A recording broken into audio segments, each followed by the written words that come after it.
Okay, Trey McBride headlines Matthews 21 through 30 as tight end 2 behind Brock Bowers, and he is followed by T. Higgins at 22, Ladd McConkey, Kyron Williams, JSN, now with DK Metcalf not taking targets. Then we get to the quarterbacks, Josh Allen, Lamar Jackson, Jayden Daniels, Breece Hall, and Devontae Adams, now an LA Ram.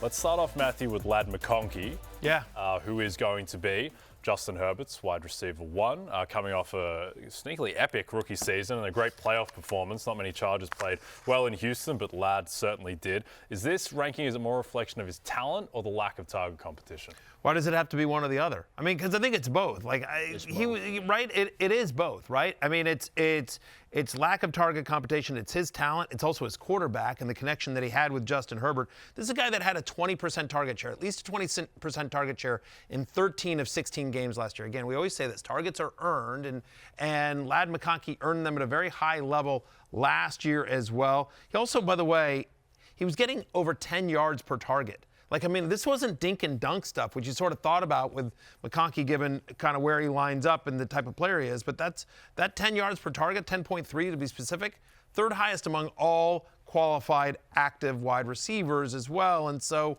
this is a guy, Lawrence, who was top 10 in receiving yards last year. And I don't care who the Chargers, there's no one in free agency that they're going to add. So I don't care who they draft. They will draft somebody. But McConkey is the number 1 pass catcher for a really good quarterback on a team that, yes, wants to be run heavy and conservative, but still is going to throw occasionally. And I think that the only knock on McConkey coming out of college was, can he be a full-time player? Because he'd been inconsistent in that area at Georgia.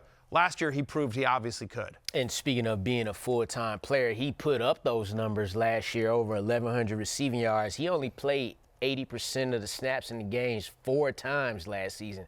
I expect that number to go up. You talk about this is no dink and dunk. You know why it's no dink and dunk? Because we know Ladd McConkey as a slot receiver, but this is a dude who does have the potential and skill. He can also play out wide. And you talked about bringing in people. They brought back Mike Williams, but they're not getting back the old Chargers Mike Williams. They getting back the Mike Williams who, like, knows Justin Herbert. He kind of knows the guys, know the system, and things like that. But Ladd McConkey, I expect him to do even more this season. So appropriately ranked right here as a top 12 receiver for Justin Herbert. Yeah, Lawrence, in an absolute stunner, Jayden Daniels has made his way onto the rundown.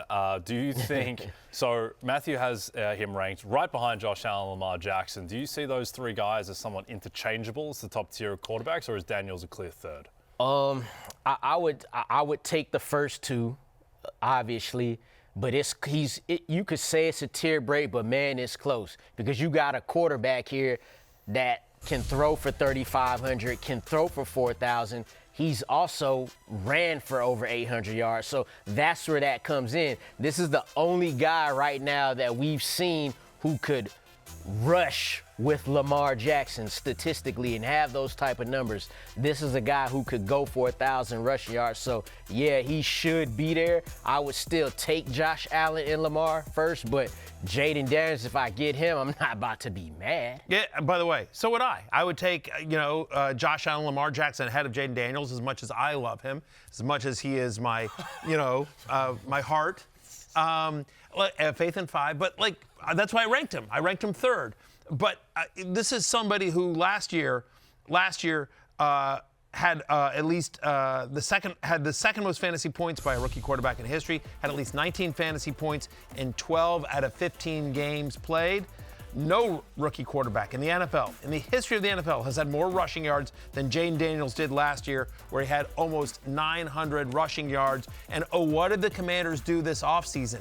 They added Laramie Tunsil. He's going to be protected. He's going to have a lot more time to throw, to pick apart defenses. They added Deebo Samuel, who I think he's going to slim down. I think he'll be healthy. He's on a 1-year deal. It's the last year of guaranteed money for Deebo Samuel, and he is a perfect fit. Deebo is for what Cliff Kingsbury likes to do. Remember, the Commanders last year, second most screens called. Like, Deebo is like a perfect fit for the kind of offense they run, and so they'll use him in run after catch. I think in the draft, you'll see the Commanders also add to the wide receiver room. They'll add to the offensive line. And so this has been a good offseason for Jayden Daniels. They also brought back Zach Ertz as well. They've still got Terry McLaurin there. So, sky's the limit for Jayden Daniels, who is number 5 on the field, but number 1 in your hearts. Okay. Future Hall of Famer, Let's Daniels. take a look at who's Future Super Bowl champion, Jayden Daniels.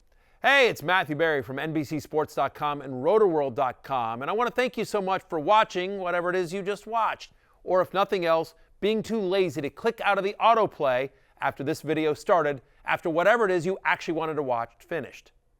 But now that you're here, I'd like to take a moment here to ask you respectfully now, okay? I'm asking you respectfully to subscribe to the NFL on NBC YouTube channel.